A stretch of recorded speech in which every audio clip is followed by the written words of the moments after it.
Welcome back for another Sunday on Inside the PAC. I'm Sky Muller, joined by Preston Hiefield. Winning is living. The Ducks have life after that big win yesterday against Utah. Yeah, they do. Just a great day for Oregon at Autzen. You had Marcus Mariota there. Jordan Bell's been in Eugene this week, and Oregon finally got some of its swagger back that you could argue maybe they had lost a little bit, given the deflating loss against Stanford by 6 touchdowns, and then what they've done in second halves has been nothing until yesterday. Coach Taggart showed the film, the sideline film. You don't often see sideline film to the team. They did not have the swagger. Like you said, they brought it back yesterday. 3-game losing streak and an inability to score in the second half sucked the swagger out of Oregon football, but they got back to the basics and back to winning on Saturdays. Justin Herbert warmed up in pads. He would not play, so Braxton Burmeister started his 4th straight game.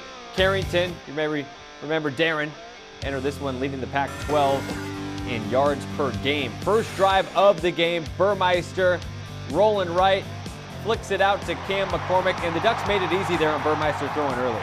Brilliant starting drive, 3 for 3 for 20 yards with a big scramble on third log to keep the drive going for Burmeister. And an opening touchdown drive, something you don't see every day with this recent Oregon offense. Second quarter, Utes driving, Tyler Huntley out to Darren Carrington, and Ugo Amadi strips it, and he's going for 6. That's huge. Yeah, that was the play of the game without a doubt. Obviously pretty interesting that Carrington was involved in the play of the game. There were a lot of weird touchdowns. Maybe I shouldn't say without a doubt because the Charles Nelson play was cool too. Yeah, it's almost Halloween, so things get a little weird. Huntley avoids the sack and then lets it fly, and there's DC. You knew he was going to get his catches in this one. Yeah, 9 receptions, 130 yards. He didn't find the end zone, but he did just about everything but score. And that made Arion Springs very happy. Here's where it gets weird. Huntley, it's deflected, and then it is caught by the big man, Darian Paulo, for the touchdown. Things just going right there for Utah. And here's maybe the offensive play of the game. Charles Nelson on his birthday stays on his feet. That was maybe the most impressive part of it. And then the catch by Breland. Yeah, the bear crawl, throws it up in double coverage, and Breland skies for it. Breland's a great player. Oregon had a lot of their weapons back on offense. They really haven't had fully healthy. Yeah, Taj was healthy. Tony Brooks-James was healthy. And when you have these playmakers healthy, these are track guys. And they've got track speed, and they run through defenses like knife through hot butter. And the Ducks were all butter. There we go. Tyree, Darren, they go back to the days in San Diego, I believe is what they call that place. Let's check it out. For the first time since the Cal game September 30th, Oregon wins 41-20. The Ducks racked up 347 yards on the ground. They improved to 5-4 overall, 2-4 in conference. After the game, the Ducks reiterated that they could not make this game about Carrington's return to Autzen Stadium. All week long, we said we wasn't going to make this thing about Darren Carrington coming back here. You know, we had to play total defense and play their entire offense. And I thought our guys did a great job of containing their offense. We heard throughout the week, the DBs, Darren's this, going to do this, going to do. He had some good yards, some good plays, but, overall I felt we did great, and we stopped him from scoring because, everybody was like, I wonder what he's going to do when he scores a touchdown. We'll never know. But I felt we played really good, though. I feel, and it was fun, and I clapped. I shook his hand during couple plays, but tried to keep it very competitive. Arion always good after games. And Utah, not the most potent offense in the Pac-12, but the Ducks did a good job of giving up some yards but never breaking when it got into the red zone there. Yeah, their red zone D was really good. They only gave up 1 total touchdown other than that weird 313-pound offensive lineman touchdown. And that was on 4th and goal, by the way, in one of the more odd touchdowns you will ever see. The defense really did bow up in the red zone. And like you said, Utah, not a super potent offense, but Tyler Huntley's a solid mobile quarterback. To me, what Oregon did was they shut down the Utes in the running game. They had less than 100 yards rushing, and Utah is known as a physical program. That's kind of their brand. That's Kyle Whittingham's brand, and Oregon was the more physical team on defense and offense. Yeah, a couple weeks after getting gashed by Bryce Love, this was an easy task for the Ducks defense of not having to deal with a really good running back. But the dual threat quarterback, Huntley, did get some yards out there, but as we talked about, just a good job from the defense of never giving up the huge explosive play and just holding their own. And then it felt like the defense has been playing good enough to win with the old Oregon offense, But this Agreed. time they played good enough. They got the takeaway. And with this new Oregon offense, getting the ball out, spreading the field horizontally, as they like to say, the coaches like to say, the offense looked a little more potent than previous weeks as well. Yeah, like we said, it seems like guys have gotten healthier. TBJ back from the concussion issues. Charles Nelson fully healthy. Jacob Breland and Cam McCormick, two pretty good tight ends for this team. They're still really young at the skill positions, especially on receiver, but the three-headed monster of running back. I mean, Oregon had 200-yard rushers in TBJ and Freeman, and then Benoit wasn't far behind it. He probably had like 70, 80, 90 yards, something like that. So this is the Oregon offense that we've been used to seeing, and getting it done in the second half was big. They've been shut out in two or three quarters every game the last 3 games. 24 points in the second half. And in they this had one. 24 in the second Kind half. of a four-horse backfield, right? Because Taj even got back in there true. and ran a few flies around the outside. Everyone else stepped up kind of around Burmeister. And that Coach Taggart has been preaching that week in and week out. What about in Corvallis? They're believing again, right? The players, the fan base, everyone. Cory Hall nearly beat Colorado in his interim head coaching debut earlier this month. And against a top 25 Stanford team Thursday night, it again looked like the Beavs were going to pick up their first conference win of this season. Of course, no Bryce Love, which was huge in this game for Stanford. So instead, you got that guy, Cam Scarlett, #OPreps. A couple of Central Catholic running backs starting in this one. Ryan Nall on the other side. Pick it up first quarter, Daryl Garrettson running the offense, and he's looking good. Dives in for 6. OSU takes a 7-3 lead. They were hyped. He's looking like Burmeister out there, not asked to do too much with his arm, but can do some damage with his legs. Third quarter, Ryan Nullen, Wildcat formation, hands off to Thomas Tyner, the Aloha grad. He's going 18 for 6, and it's 14-6 Oregon State. The Ducks got creative. The Beavers got really creative against Stanford, too. Yeah, and the more they get Tyner involved in the offense, the better I think Oregon State is on offense. Ensuing drive for Stanford. Keller Crisp picked off by Omar Hicks-Onu. I don't think David Moore's played in this game. We're seeing a lot of kind of somewhat no-name guys who played well. Yeah, I saw that name and I was like, I don't know that guy. Yeah. That's flat out. Didn't know who he was. Who is that? He's picking a ball off, and then you never see this. Ryan Null fumbles on his own 43-yard line. I mean, the last guy you would ever think to fumble in the fourth quarter, so Stanford gets the ball, but the Beavs defense played well. 4th and 10. Chris had been awful, but into double coverage. Caden Smith, 25 yards, and Stanford stays alive. So 20 seconds to go. We saw this against Oregon. Chris to J.J. Arcega-Whiteside. He's a good one, and you just post him up in the corner for a touchdown. That was just a tough ending of that ball game. Oregon State should have won that football game, and like you said, uncharacteristic fumble from Nall. So Stanford up one. Last chance for the Beavs. Garrettson throwing deep, doesn't quite get to the goal line, and it's intercepted. Picked off. The Beavs can't quite pull off the upset. 15-14, your final. Oregon State with those 2 costly fumbles that led to 9 Stanford points.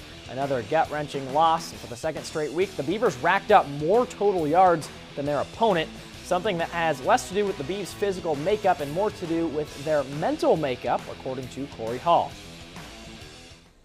Coaching rhetoric, people say, well, football is 80% or 90%. Physical or mental, and 10 and 20, and I believe it's 100% mental. I know. I don't believe. I know. And those young men in that locker room are proof of it, right? So it doesn't matter who's at the helm, right? It has to be the right kind of who at the helm. And so when you have the right who, change happens. Cory Hall is the perfect interim head coach for this team. He is. I mean, he brings energy.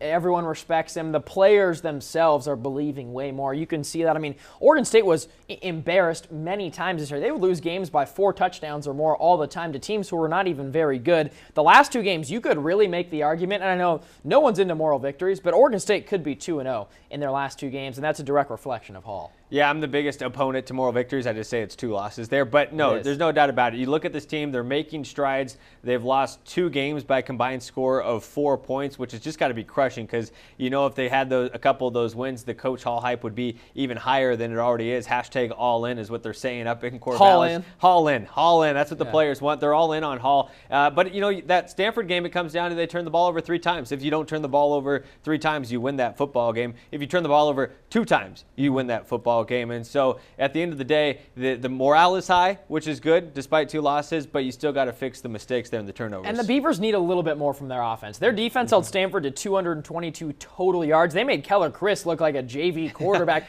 No Bryce Love was huge. I mean, he averages 200 yards a game. Like, let's not pretend that wasn't a big factor. That was probably the biggest factor in this game. Take away the Heisman Trophy. Yeah, plus you got, I mean, this is a ranked team on the road on a Thursday night. That is college football's definition of what is prime for an upset. But that said, Oregon State's defense played well to me. If they can just get a little bit more from the offense, I think that they can start winning some of these close games. Every time we sit here on Sunday, we ask, when is the conference victory going to come? Next week, they're at Cal. What is it going to take at Cal to maybe make something happen? Cal obviously went out to Boulder and couldn't do anything against a bad Colorado team. You like the Beefs to pick up a conference win? I like another close ball game. Cal, ASU, maybe ASU later in the Yeah, Cal and season? ASU, those are the best opportunities because ASU Arizona is playing out of their minds. Yeah. All right, we're just getting started on this edition of Inside the PAC, but after the break, it is time for some Pac-12 whip around. Got you covered on all the weekend's action. It was an all right weekend in Pac-12, but some good highlights. Good highlights. Remember, head to InsideThePac.com for the latest Ducks and Beavers content, as well as news and features from around the Pac-12. We're back after this.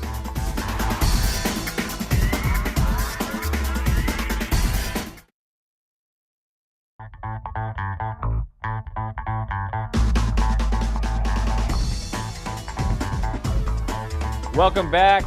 Justin Wilcox and Bears taking on Buffs.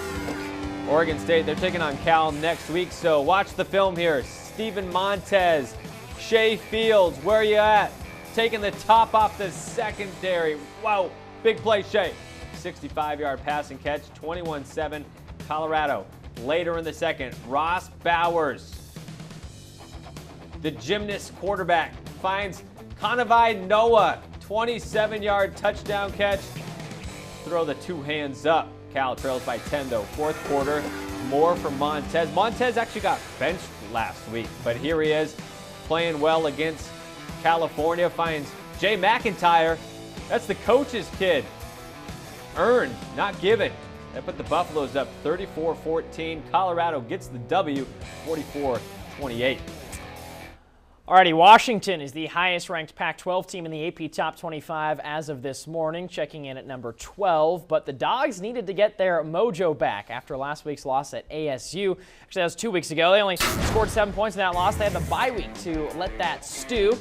Beautiful day for some tailgating.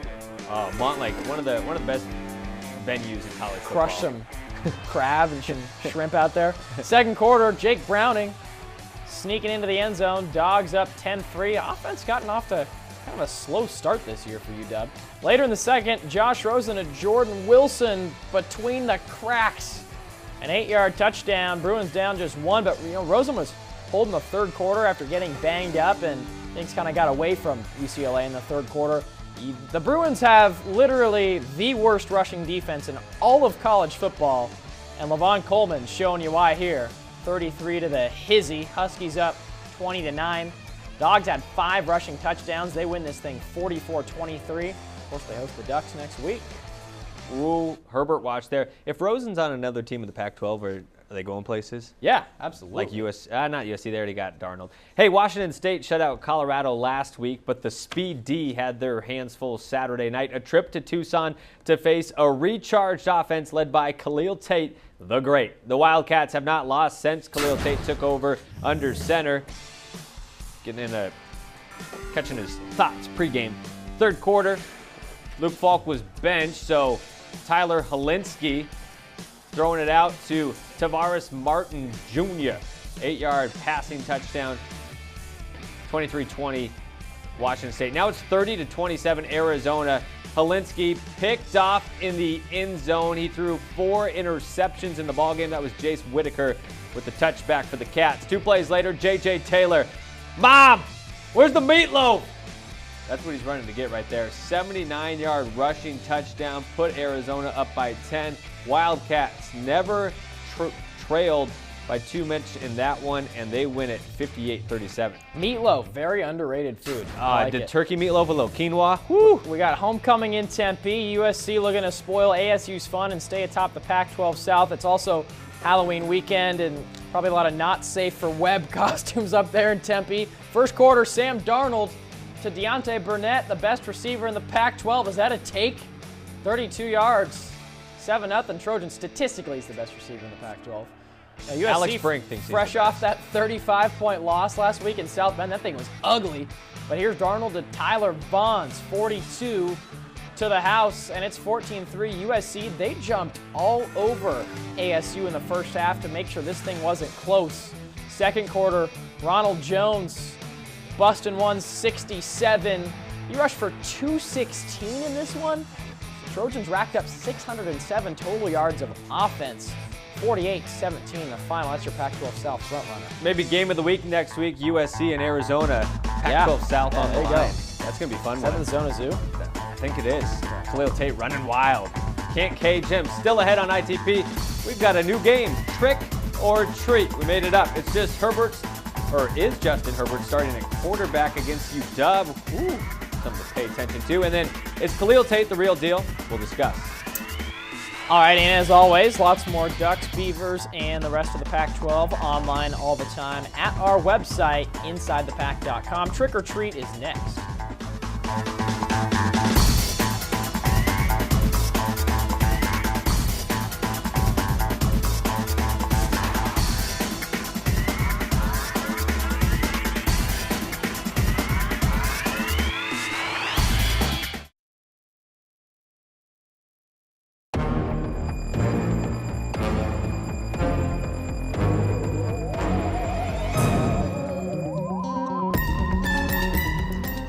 It's getting spooky inside the Pac studios. Cory Hall, our first question for this trick or treat segment we came up with. Wait, time out. Before we do that, we got to show the folks. We got some real candy. Treats. Here. We got treats. We got treats. So if you say treat, you get to grab a treat. which is an incentive to say treat. have kind of a fake take and just say treat. Oh, anyway. come on, man. But No we're fake takes. keeping it real. All right, here's the first one. Cory Hall has the Beavers playing on a different level. We talked about that already in this show. Is this a treat and a sign that he should be the head coach moving forward, take away that interim label, or is it a trick and Scott Barnes should be looking elsewhere for the new head coach? Yeah, I'm not about talking about another man's job. You know this. Yeah. We had the awkward. That's we true. had the awkward. What word am I looking for? It was awkward talking about Mark Helfrich. Last year was a little awkward. It was just Yeah. like, was a what's little going on here? It was just awkward. All right. Anyways, I think Cory Hall is an amazing coach who gets mad respect from his players, clearly, and there is no denying that he has the Beavers playing on a completely new level from where he was before. He's doing a far better job at the moment than Gary Anderson has.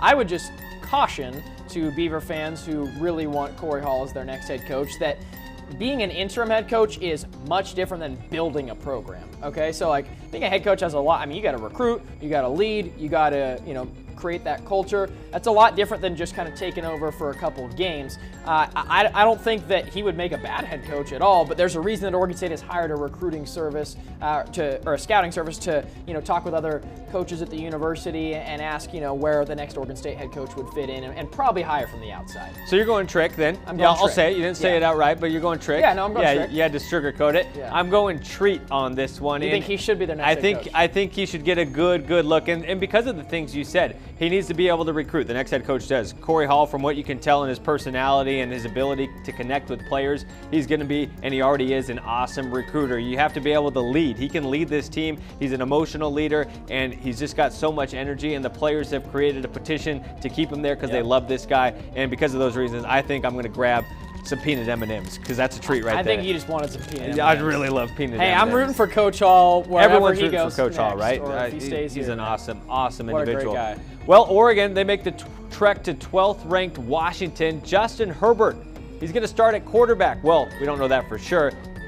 Trick, he should not start at quarterback, or treat, he should start at quarterback against Washington. So this question is impossible to answer for sure because none of us know if he's 100% healthy. We do know that he practiced a lot last week, and apparently the team morale went up because he was consistently practicing, and players fed off that. This is footage that I think I was at or you were at last week when we were watching him throw 35-yard dimes. The man can throw the ball pretty well right now.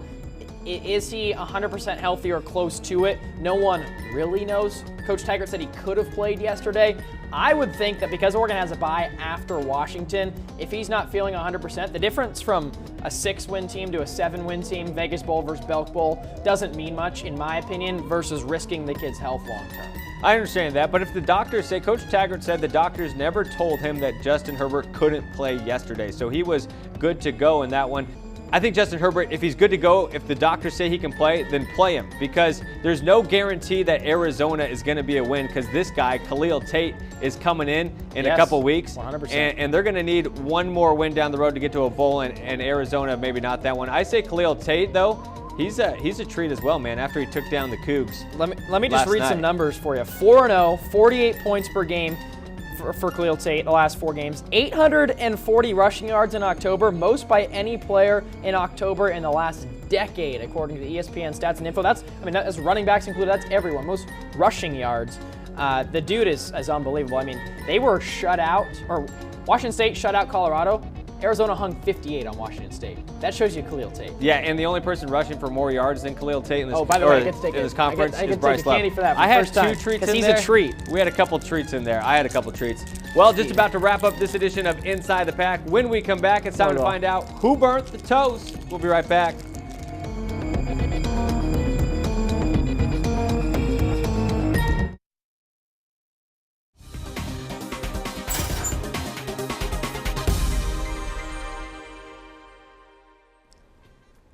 All right, let's close it out with Who Burnt the Toast. Here's Travis Benjamin in Foxborough, the Chargers out there. Chargers. Go Chargers, go. Muffs the punt, and then he decides to run into his own end zone. You're going the wrong way.